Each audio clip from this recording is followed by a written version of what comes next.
Hector Romain Delanghe of Blenheim, Ontario. He was born in 1939. Hector Delanghe began his extremely productive career in 1961 when he bought his first 50 acres. And now Hector and his family have accumulated 400 acres of farm and vegetable land. Over the years, he has grown as many as 20 different fruit or vegetable crops in partnership with his wife Marilyn and currently with his son Mark. And I'm guessing the whole family's had a hand in picking fruits and vegetables over the years. It was in 1968 that he received his first acknowledgement for his capability in strong production. And in 1968, he actually opened his fruit and vegetable market, which still operates today on a year-round basis. My apologies, it was in 1988 that he received his first acknowledgement. 2 decades later, Hector was awarded the Uniroyal Golden Apple Award as Outstanding Grower of the Year. A year later, in 1989, he was given the Ontario Fruit and Vegetable Growers Association's Award of Merit. In 1992, he received the Canadian Society of Horticultural Science Outstanding Individual Award. In 2002, Hector was inducted into the Chatham-Kent Agricultural Hall of Fame. And 2009 was a doubleheader. He was honored by the Kent Federation of Agricultures, and there he received the Meritorious Service Award.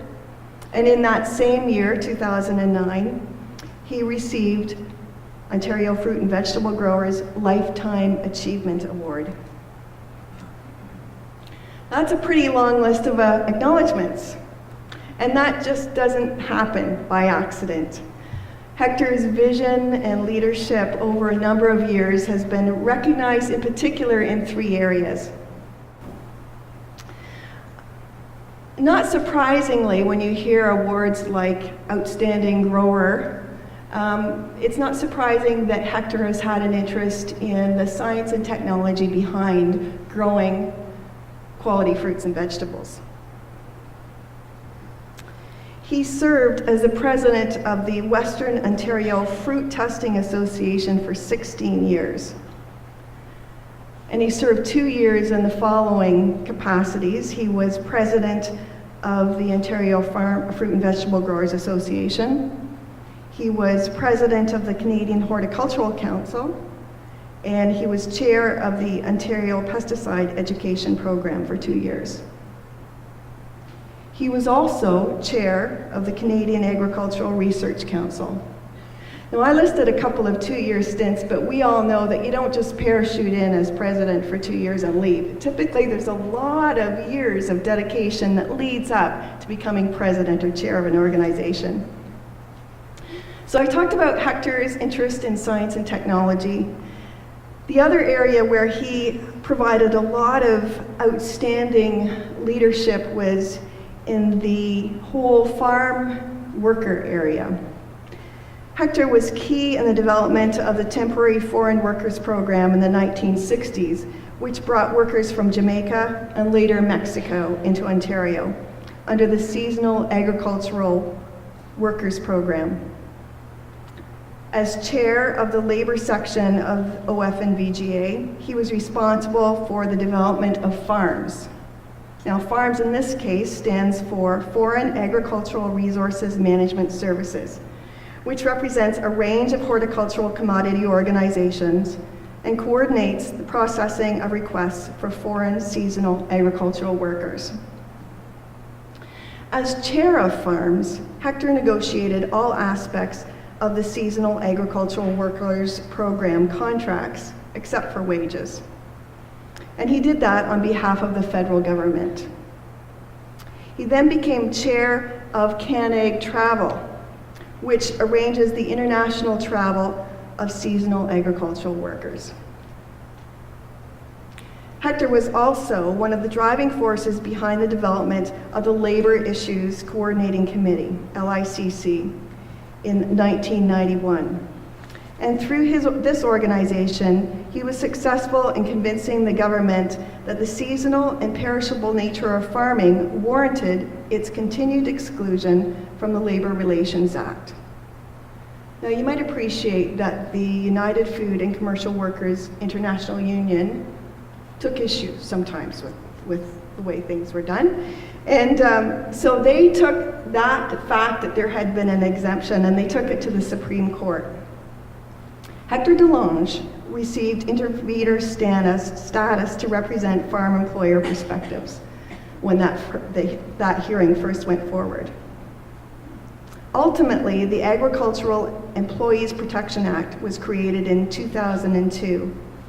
And the idea of that was that it would be a cooperative approach to finding the balance of power between workers and their employers.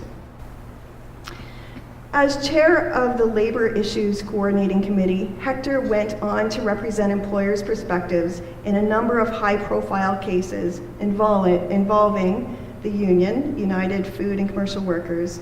And finally, in 2011, the Supreme Court ruled in favor of LICC so that farmers did not have to operate under a collective bargaining regime mirroring the Labor Relations Act. Hector coordinated the development of a manual for farm employers entitled Employee Relations Best Practices, a handbook for Ontario farmers. Then he led the consultations which developed the Farming Operations Regulation, which outlines guidelines in 8 key areas of farming to explain how to comply with the Agricultural Employees Protection Act. LICC now engages in quarterly meetings with the Ministry of Labor, the Workplace Safety Insurance Board, and the Workplace Safety and Promotion Services. As a member of the Labor Issues Coordinating Committee, or LICC executive, Hector was instrumental in protecting the industry from challenges under Regulation 285 of the Employment Standards Act. And under Hector's leadership, LICC has consulted on farm safety, workplace safety insurance premium rates, the Agricultural Work Well Audit, and the Vulnerable Workers Advisory Committee. LICC has gone on to develop a communications policy as a means of ensuring balanced reporting by the media pertaining to offshore farm workers. And Hector has been able to provide an alternative perspective to negative media by developing the good news stories around farm workers. So I've talked about research and education and Hector's input and interest and leadership in that area. I talked to her about the labor relations area and the leadership and vision in that area. The third area that I want to highlight is Hector's participation in helping farmers to respond to the vagaries of either poor weather or we always want high prices, low prices. So the work that Hector's done in that area relates to the fact that he was served on the Crop Insurance Commission for 15 formative years. And it was, at that time, crop insurance formed a significant base of safety nets programs for agriculture. There was the interest rate support program led by NISA, Net Income Stabilization Account, and GRIP. GRIP stands for Gross Revenue and Income Protection. And for almost 10 years, Hector served as a horticultural representative on the NISA Advisory Committee. It's a lot of leadership and a lot of meetings. The amazing depth and breadth of Hector Delanghe's commitment to agriculture, and particularly to the fruit and vegetable sectors, makes him a very worthy inductee into the Agricultural Hall of Fame, and you won't be surprised to know that it was the Ontario Fruit and Vegetable Growers that nominated him. Please join me in helping to honor Hector Romain Delanghe.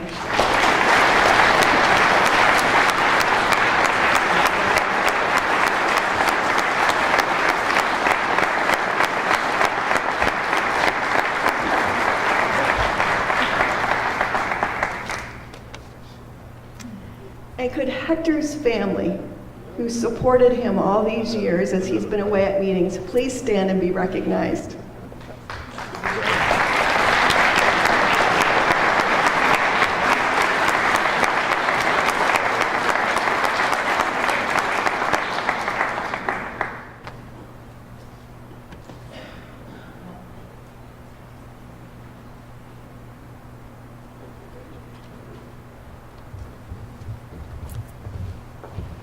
I hardly didn't recognize myself. There was no pipe in my mouth, so anyway. It is a great honor to be inducted into the Ontario Agricultural Hall of Fame.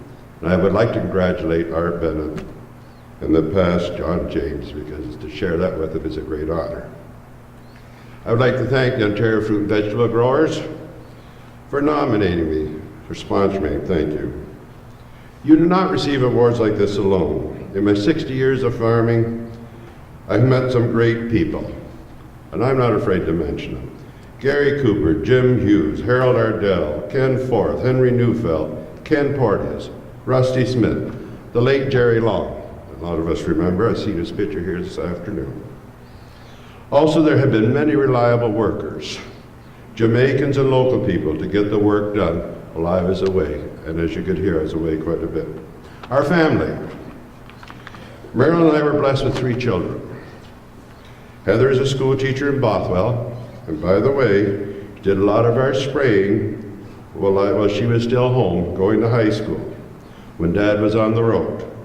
Lisa, who is also a school teacher, and her husband Steve, live in St. Thomas.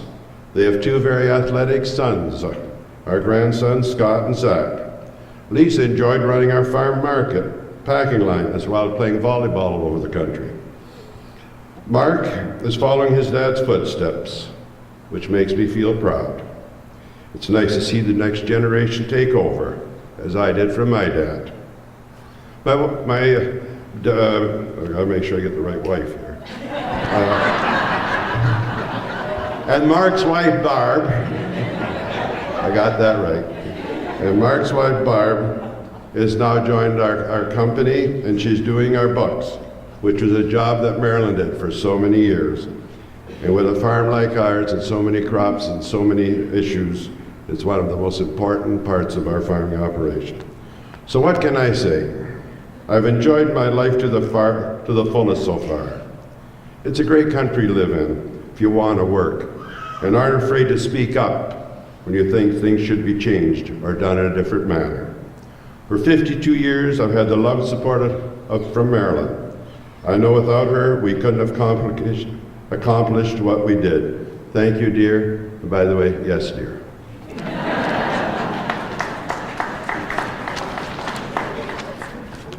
I know my mother and father would be proud of me today. They immigrated from Belgium in 1923 with 2 young children, my sister Mary and my brother Henry. All 4 of them have passed away now. They worked on a farm to block sugar beets as well as tobacco in Dover Township. My younger sister Bertha, who is with us here today, by the way, she's not so young anymore, and I were born in Canada. My father told me many times he was so lucky when he came to Canada. He had a good farmer to work for. And I have not forgot that, because a good place to work is a safe place to work, and I got that from my father. And by the way, my father worked for 12 years for this farmer, and that farmer helped him buy his first farm. Pretty nice. My father, by the way, was a baker by trade, so he didn't know much about blocking sugar beets or growing tobacco when he came to Canada. Thank you to our many friends we have had the pleasure of meeting over the years, for the many beers we've enjoyed together, trying to make our industry better for all Ontarians, supply them with the safe and affordable food. I thank you again very much for this honor.